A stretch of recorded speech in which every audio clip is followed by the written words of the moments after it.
Os Moabitas eram um povo que descendia de Moabe, filho de Ló.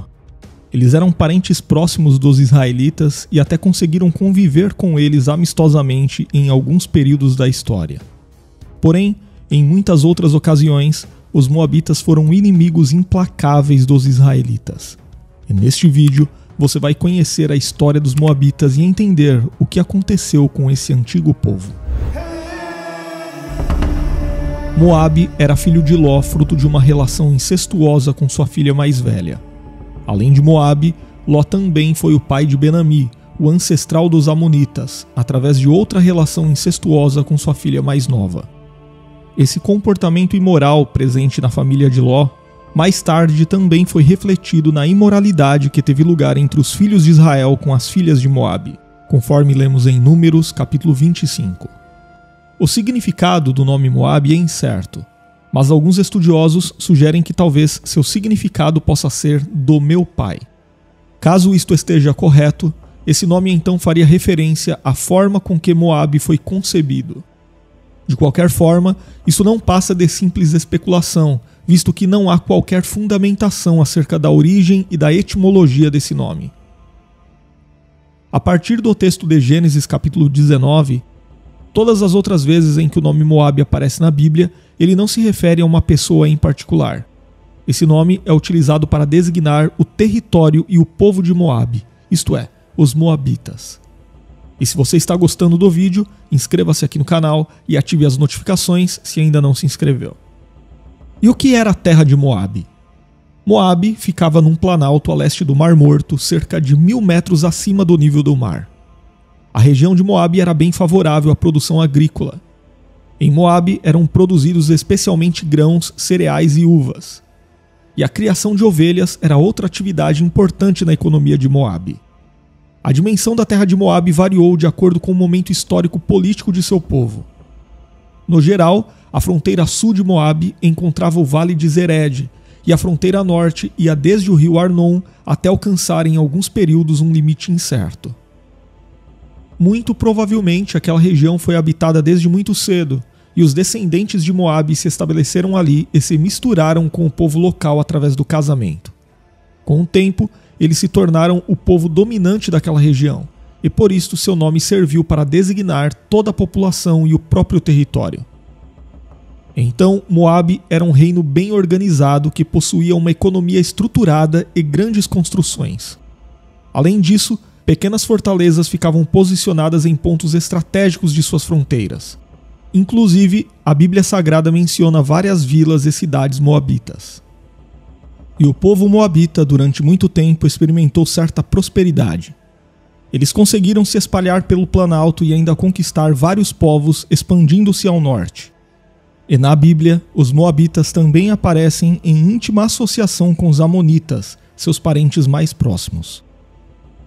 E quando ocorreu o êxodo do povo de Israel do Egito, os moabitas já eram designados como um povo poderoso, conforme nós lemos em Êxodo, capítulo 15 e versículo 15. A religião dos moabitas se assemelhava ao paganismo cananeu. Eles praticavam vários rituais impuros em seus cultos de celebração à natureza e à fertilidade. Eles eram devotos de Astarde, deusa da fertilidade, Baal-Peor e outras divindades pagãs.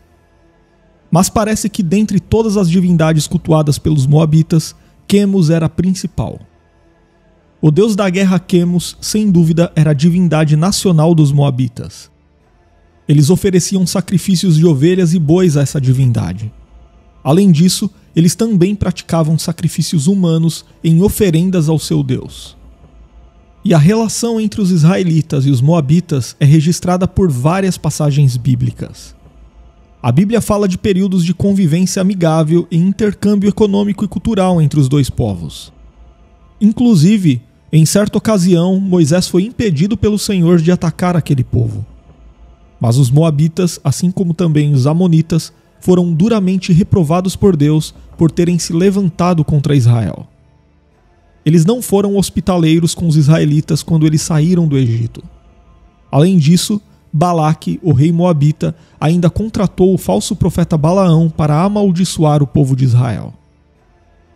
E quando os israelitas acamparam nas planícies de Moabe antes de atravessarem o Jordão, eles se envolveram de forma imoral com as mulheres moabitas e midianitas e participaram de sua idolatria. Por tudo isso, foi ordenado que eles fossem excluídos da congregação de Israel. A Bíblia também diz que quando Moisés morreu, ele foi sepultado num lugar desconhecido na terra de Moabe. E depois de Josué, no período dos juízes de Israel, Deus permitiu que os moabitas oprimissem os israelitas por causa de sua desobediência. Essa opressão moabita durou 18 anos sob o governo do rei Eglon, até que Deus levantou Eude, um homem canhoto, para livrar o seu povo. Foi também durante o período dos juízes que Elimeleque e Noemi migraram com sua família para Moabe, e então seus filhos se casaram com mulheres moabitas, Orfa e Ruth. Quando Elimeleque e seus filhos morreram, Noemi e a moabita Ruth partiram para Belém. Pela fé, a moabita Ruth foi contada na tribo de Judá. Isso porque Ruth acabou se casando com Boaz e se tornou ancestral do rei Davi e, consequentemente, do próprio Senhor Jesus Cristo. Já durante a monarquia em Israel, Saul guerreou e derrotou os moabitas em suas campanhas militares. E quando Davi precisou viver como fugitivo, ele enviou seus pais para Moabe. Depois, o próprio rei Davi também subjugou os moabitas. E quando o reino de Israel se dividiu após a morte de Salomão, os moabitas conseguiram conquistar sua independência. Mas pouco depois, durante o reinado de Onri, pai de Acabe, Moabe foi novamente subjugada por Israel. Porém, depois da morte do rei Acabe, mais uma vez os moabitas se revoltaram e conseguiram se libertar do jugo de Israel. Mas pouco depois, o rei Jorão de Israel, o rei Josafá de Judá e o rei de Edom formaram uma coalizão para atacar os moabitas. Porém, o ato perverso do rei moabita, que sacrificou o próprio filho, fez com que a ofensiva fosse abortada. Mais tarde, foi a vez dos moabitas, amonitas e edomitas formarem uma confederação para atacar Judá. No entanto, uma confusão surgiu entre eles próprios e aqueles povos se autodestruíram, frustrando os planos de ataque a Judá. O reino de Israel também sofreu muitas vezes com a ação de saqueadores moabitas, como no fim dos dias do profeta Eliseu. Em meados do século 8 a.C., os moabitas foram subjugados pelos assírios e Moabe passou a integrar e a pagar tributos ao grande império assírio. Já depois da queda da Síria, os moabitas aparecem na narrativa bíblica entre o exército que entrou em Judá durante o reinado de Jeoaquim. Porém, não demorou muito para os moabitas participarem de uma conspiração contra a Babilônia. Então o rei Nabucodonosor se levantou fortemente contra eles, dominando-os novamente.